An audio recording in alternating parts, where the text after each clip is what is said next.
उत्पत्ति अध्याय 32। उत्पत्ति अध्याय 32। और याकूब ने भी अपना मार्ग लिया, और परमेश्वर के दूत उसे आ मिले। उनको देखते ही याकूब ने कहा, यह तो परमेश्वर का दल है। सो उसने उस स्थान का नाम महनैम रखा। तब याकूब ने सेईर देश में अर्थात एदोम देश में अपने भाई एसाव के पास अपने आगे दूत भेज दिए, और उसने उन्हें यह आज्ञा दी कि मेरे प्रभु एसाव से यो कहना कि तेरा दास याकूब तुझसे यो कहता है कि मैं लाबान के यहाँ परदेशी होकर अब तक रहा, और मेरे पास गाय बैल, गड्ढे, भेड़ बकरियां और दास दासियां है। सो मैंने अपने प्रभु के पास इसलिए संदेश भेजा है कि तेरी अनुग्रह की दृष्टि मुझ पर हो। वे दूत याकूब के पास लौट के कहने लगे, हम तेरे भाई एसाव के पास गए थे, और वह भी तुझसे भेंट करने को 400 पुरुष संग लिए हुए चला आता है।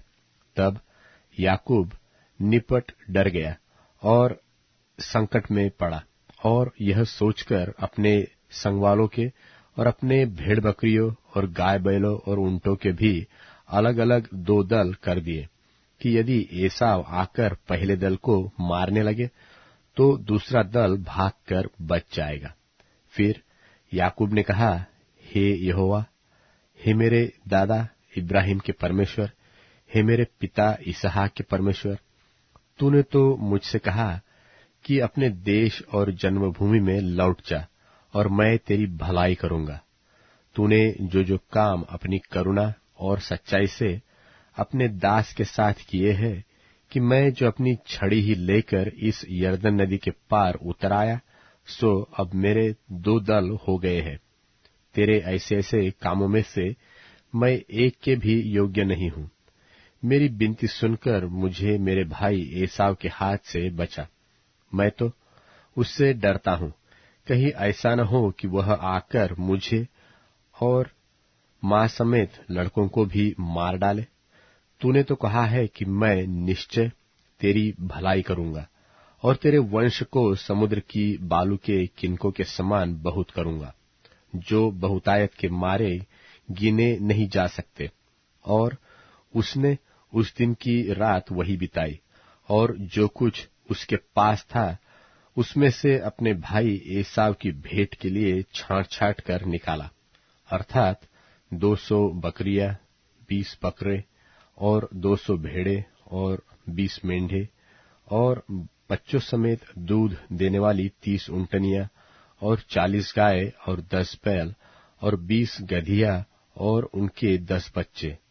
इनको उसने झुंड झुंड करके अपने दासों को सौंपकर उनसे कहा, मेरे आगे बढ़ जाओ और झुंडों के बीच बीच में अंतर रखो।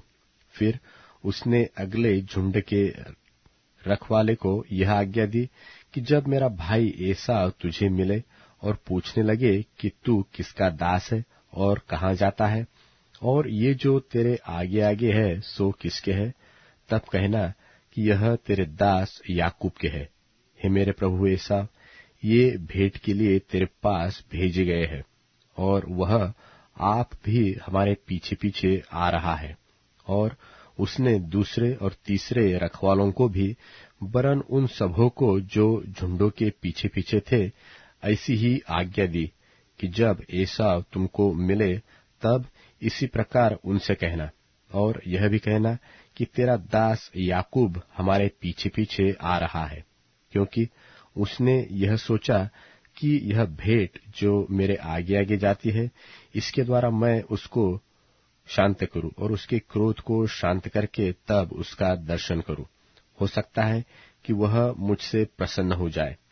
सो वह भेंट याकूब से पहले पार उतर गई, और वह आप उस रात को छावनी में रहा। उसी रात को वह उठा और अपनी दोनों स्त्रियों और दोनों लौंडियों और 11 लड़कों को संग लेकर घाट से यब्बोक नदी के पार उतर गया, और उसने उन्हें उस नदी के पार उतार दिया, वरन अपना सब कुछ पार उतार दिया। और याकूब आप अकेला रह गया। तब कोई पुरुष आकर पह फटने तक उससे मल्लयुद्ध करता रहा। जब उसने देखा कि मैं याकूब पर प्रबल नहीं होता, तब उसकी जांघ की नस को छुआ। सो याकूब की जांघ की नस उससे मल्लयुद्ध करते ही करते चढ़ गई। तब उसने कहा, मुझे जाने दे, क्योंकि भोर हुआ चाहता है। याकूब ने कहा, जब तक तू मुझे आशीर्वाद न दे, तब तक मैं तुझे जाने न दूंगा। और उसने याकूब से पूछा, तेरा नाम क्या है? उसने कहा, याकूब। उसने कहा, तेरा नाम अब याकूब नहीं परंतु इस्राएल होगा, क्योंकि तू परमेश्वर से और मनुष्यों से भी युद्ध करके प्रबल हुआ है। याकूब ने कहा, मैं विनती करता हूँ, मुझे अपना नाम बता। उसने कहा, तू मेरा नाम क्यों पूछता है? तब उसने उसको वही आशीर्वाद दिया। तब याकूब ने यह कहकर उस स्थान का नाम पनीएल रखा कि परमेश्वर को आमने सामने देखने पर भी मेरा प्राण बच गया है। पनूएल के पास से चलते चलते सूर्य उदय हो गया और वह जांघ से लंगड़ाता था।